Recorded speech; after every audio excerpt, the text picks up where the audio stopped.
Okey, Assalamualaikum warahmatullahi taala wabarakatuh. Okey, terima kasih pada pelajar-pelajar yang hadir kelas cikgu pada pagi ini. So, kita akan sambung bab 2 iaitu bab rawatan air, di mana sebelum ini kita telah pun belajar dua subtopik, iaitu subtopik 2.1 sumber dan bekalan air, dan juga subtopik 2.2 sistem pembentungan air sisa. So, sebelum kita mulakan subtopik yang ketiga, cikgu nak buat ulangan sedikit apa yang telah kita pelajari di dalam subtopik 2.1 dan 2.2. Okey, yang pertama yang kita dah belajar dalam 2.1 adalah kepentingan air. Ada 4 untuk domestik, industri, rekreasi dan pertanian. Kemudian kita belajar juga tentang kitaran air. Yang soalan ini biasanya boleh keluar dalam bahagian A dan juga boleh keluar dalam bahagian B, iaitu penyejatan, pemeluapan, curahan, transpirasi, penyusupan dan larian.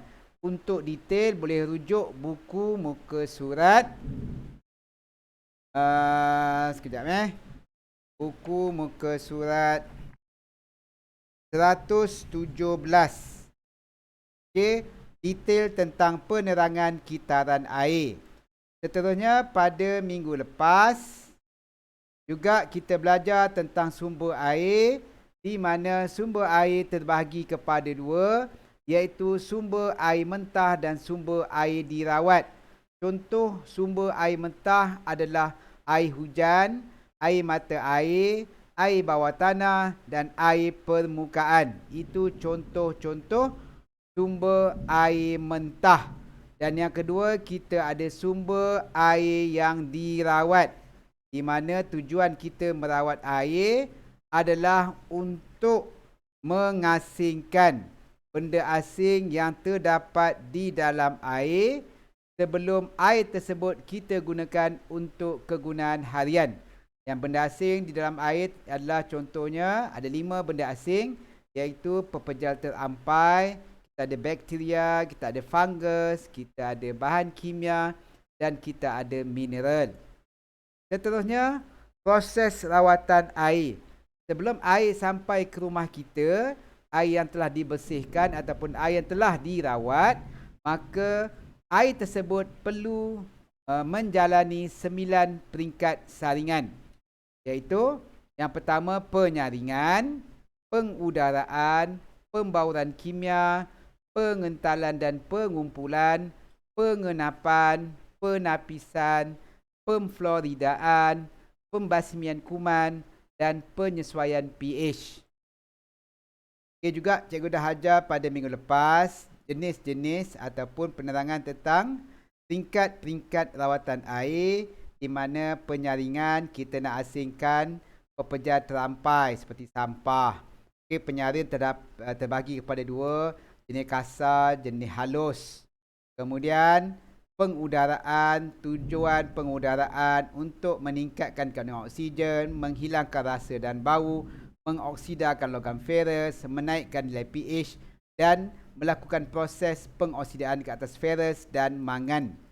Kemudian jenis-jenis pengudaraan, kita ada pengudaraan percik, kita ada pengudaraan dulang bertingkat, kita ada pengudaraan terjun, kita ada pengudaraan resapan.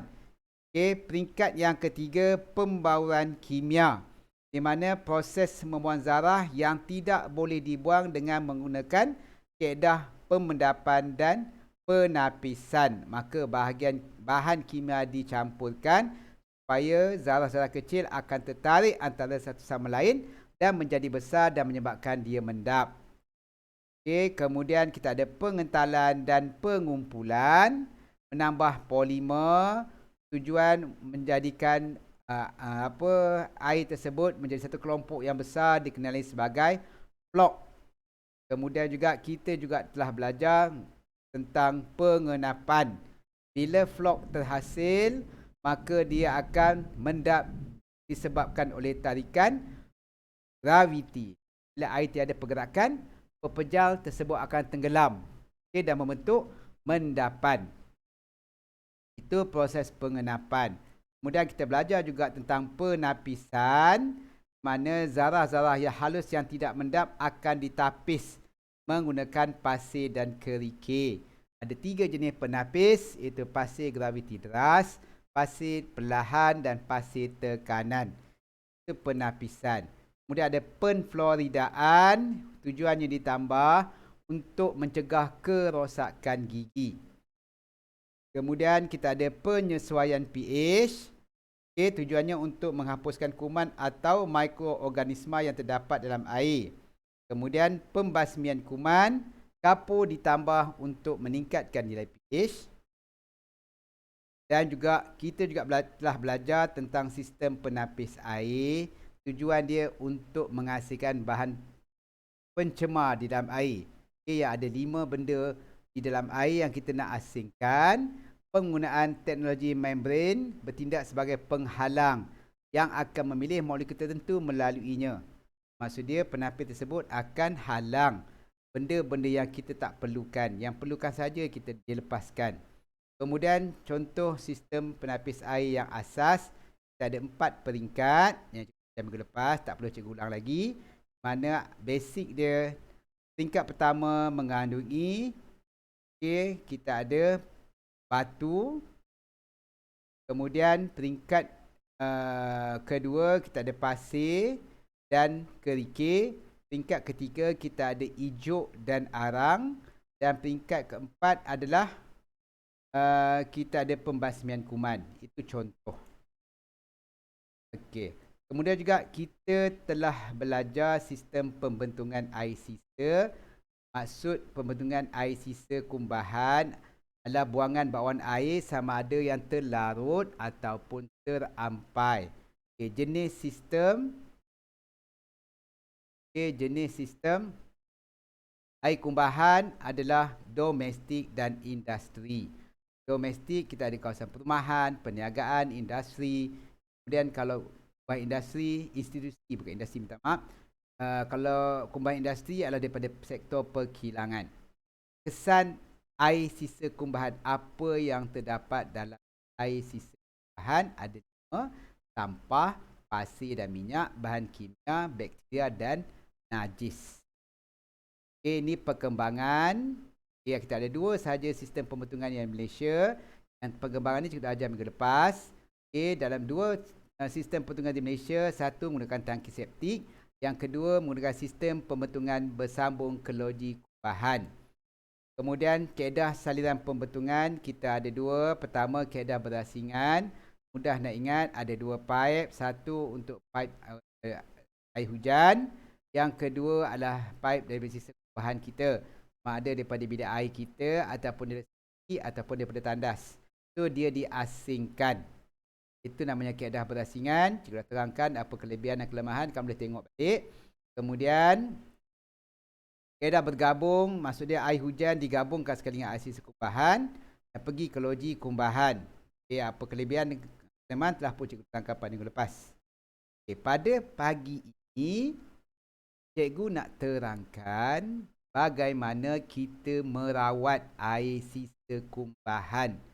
Terdapat 6 jenis rawatan air sisa kumbahan, iaitu yang pertama tangki septik, yang kedua kolam penstabil tangki septik, yang ketiga kolam penstabil sisa.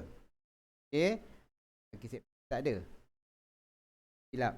Kemudian yang ketiga lagun berudara. Keempat, enap cemar. Enap cemar teraktif. Yang kelima, turas cucur. Yang keenam, penyentuh biologi berputar. Subtopik ini biasanya boleh keluar dalam bahagian D. Dan cikgu target pada tahun lepas tapi dia tak keluar dan cikgu akan bawa ke tahun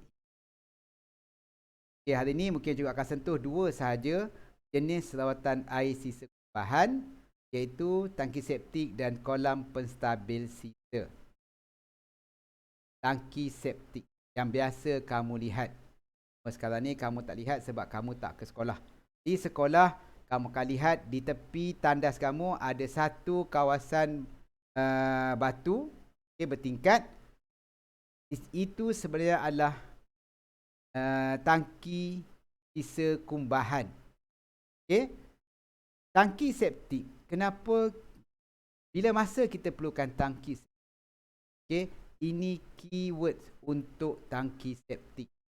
Sebab sekarang ni soalan peperiksaan dia tak direct lah. Dia akan bagi kamu berfikir dan kamu memilih. Contohnya dia kata dalam satu situasi anda ingin membina sebuah rumah yang terletak di pendalaman ataupun di hujung kampung. Nyatakan jenis sisa rawatan sisa kumbahan yang perlu anda pilih. Bila dia kata jauh, pendalaman, tangki septik, keperluan dia pada tempat yang tidak mempunyai akses ataupun terletak jauh daripada loji rawatan kumbahan. Sebab jauh, tidak berbaloi untuk buat saliran terus ke loji sisa kumbahan kerana kosnya amat tinggi. Sebab itu, tangki septik menjadi pilihan pada di kawasan-kawasan kampung ataupun di kawasan-kawasan pendalaman. Tetapi sekarang ni kerajaan dalam proses untuk membuat semua kawasan menggunakan saliran loji air kumbahan. Terdapat 3 jenis tangki septik. Yang pertama jenis konkrit, yang di sekolah kita gunakan jenis ini. Yang kedua tangki jenis politin, biasanya untuk rumah-rumah yang sebuah-sebuah rumah-rumah kecil. Kemudian tangki jenis besi. 3 jenis. Kebiasaannya soalan peperiksaan akan keluar. Yang pertama dia suruh kamu buat pilihan jenis rawatan air.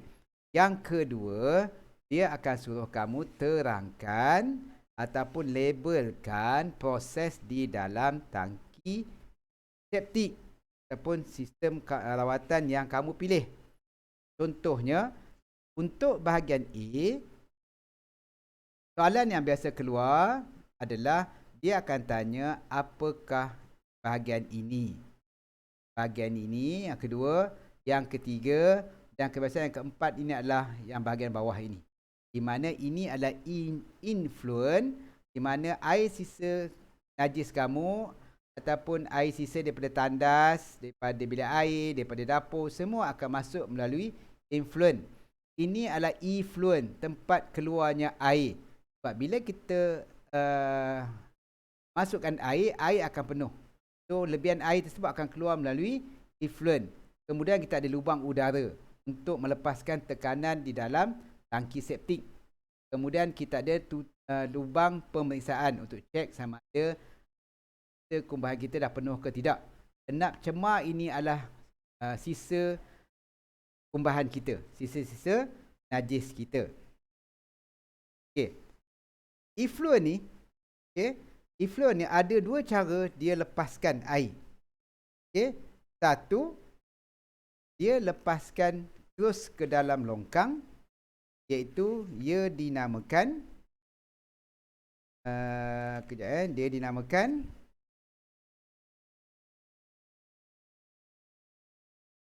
peresapan, kaedah pelepasan terus ke dalam longkang. Yang kebiasaannya kita nampak adalah kaedah pelepasan terus ke dalam longkang. Dan satu lagi kaedah adalah kaedah peresapan ke dalam tanah. Dia effluent ni dia terus masuk dalam tanah. Maksudnya dia akan meresap dalam tanah kita. Tapi kaedah yang kedua ini dia akan menyebabkan berlakunya pencemaran tanah. Tidak berapa baik. Kemudian apakah kelebihan tangki septik? Kelebihan dia yang pertama, dia merawat dalam kuantiti yang kecil sebab dia mengikut rumah masing-masing. Kemudian kos dia tidak tinggi kerana dia tidak memerlukan elektrik, dia tidak memerlukan pump dan dia tidak memerlukan banyak benda lah. Sebab dia hanya sekadar membiarkan najis kita mendap dan melepaskan air yang di atas keluar. Tetapi kekurangannya adalah kecekapannya rendah. Okay? Maksud dia kadang-kadang air yang dilepaskan daripada effluent bercampur dengan najis kita. Kemudian kurang sesuai kalau kawasan tersebut mempunyai banyak rumah. Kalau banyak kawasan perumahan, yang terbaik adalah menggunakan loji, saliran loji ke kumbahan. Okey, itu jenis yang pertama, tangki septik. Kita pergi kepada term yang kedua, jenis yang kedua, iaitu dinamakan kolam penstabil sisa. Okey, untuk kolam penstabil sisa yang berwarna merah ini dia punya keyword dia, key point dia kalau ditanya.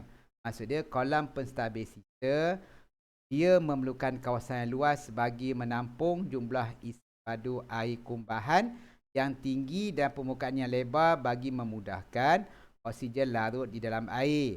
Kolam sisa penstabil sisa tidak sesuai digunakan di kawasan bandar sebab dia memerlukan kawasan yang luas.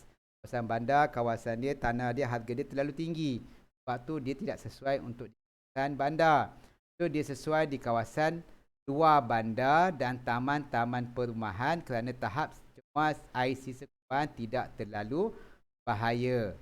Ini kita dah sebut tadi, tidak sesuai di kawasan bandar kerana kos tanah yang tinggi. Okey, dalam kolam penstabil sisa ada 3 proses rawatan. Yang pertama proses aerob, proses fakultatif dan proses anaerob. Okey, ini pun kamu kena hafal bagaimana dia berfungsi. Okey, kita pergi pada proses aerob. Okey, yang paling atas dinamakan proses aerob, di mana kedalaman dia adalah 0.5 meter hingga 1 meter. Okay, dia mengurai bakteria organik dengan kehadiran oksigen terlarut, tidak mengeluarkan bau yang busuk. Maksudnya pada permukaan atas, ini adalah influent, ini adalah effluent. Okay, proses di atas adalah proses aerob, menguraikan bakteria organik dengan kehadiran oksigen terlarut.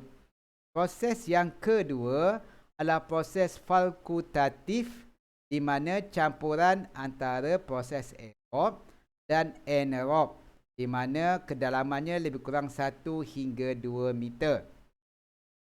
Okay, bakteria dari proses aerob dan anaerob wujud bagi menguraikan bahan organik. Okay, bahan-bahan yang kita lepaskan tadi akan diuraikan, akan dipisah-pisahkan oleh bakteria aerob dan anaerob. So, dia juga tidak mengeluarkan bau yang busuk. Kemudian proses yang terakhir, okay, kedalaman yang paling bawah sekali 2 meter hingga 4 meter, bakteria yang tidak memerlukan oksigen. Bakteria yang tidak memerlukan oksigen akan hidup.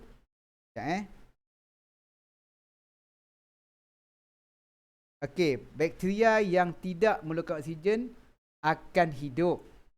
Okey, dah terabul pula. Okay, maksud dia bakteria yang tidak memerlukan oksigen akan hidup, manakala bakteria yang memerlukan oksigen dia akan mati. Okay. Kebiasaannya, okay, semua benda hidup dekat dunia ini dia memerlukan oksigen untuk hidup. Di mana di proses di bawah ini, maka bakteria-bakteria tersebut akan mati. Okey, ni contoh gambar pengudaraan kolam penstabil sisa. Okey, apa kelebihan dia? Pertama, mudah diselenggara dan tidak memerlukan pekerja yang mempunyai kemahiran teknikal yang tinggi. Okey, tahap keupayaan rawatan mencapai sehingga 90%. Kemudian kekurangan dia, tidak boleh merawat kumbahan industri yang punya kepekatan yang tinggi. Tahap keupayaan rawatan mencapai sehingga 90% sahaja. Kemudian tidak sesuai di mana kawasan bandar kerana kos tanah yang tinggi. Bezanya antara tangki septik dan kolam penstabil sisa, kalau kita lihat, adalah keluasan dia. Di mana prosesnya hampir sama, cuma kolam penstabil sisa dia lebih besar dan dia ada bakteria-bakteria yang digunakan untuk menguraikan bahan organik. Sisa-sisa yang kita lepaskan, dia gunakan bakteria untuk diuraikan. Berbeza dengan tangki septik, kita lihat lebih kurang sama je. Tangki septik dengan kolam penstabil sisa. Tidak menggunakan pam, tidak menggunakan apa, dia sekadar membiarkan sisa-sisa kumbahan kita mendap, iaitu dipanggil lapisan cemar, dan melepaskan kembali air di bahagian atas. Sebab tu kekurangan kolam penstabil sisa, dia tidak mampu untuk merawat air sekumbahan yang mempunyai kepekatan yang tinggi. Ini dua jenis rawatan sisa air kumbahan yang kita pelajari pada pagi ini. InsyaAllah pada hari esok, cikgu akan sambung lagi 4, iaitu lagun berudara, enap cemar teraktif, turas cucur dan penyentuh biologi berputar. Untuk pengetahuan kamu sedikit, enap cemar tadi kita tak buang. Kita tak buang enap cemar tersebut, tetapi kita akan gunakan balik. Contohnya, inilah penggunaan sisa enap cemar, di mana kita akan gunakan melalui sisa biopepejal, kita akan gunakan proses biogas dan juga sisa biofluid. Maksud dia, taik kita pun nilai dia tinggi, tapi dia perlu melalui beberapa proses supaya dia boleh digunakan. Contohnya, katakan kalau lapisan enap cemar ni dah banyak, dia akan keringkan kolam ini, maka lapisan enap cemar tu akan kering. Barulah dia akan ambil lapisan enap cemar tersebut untuk diproses. So, cikgu rasa cukup setakat hari ini. InsyaAllah kita jumpa lagi pada hari esok. Sekian, terima kasih. Assalamualaikum warahmatullahi taala wabarakatuh.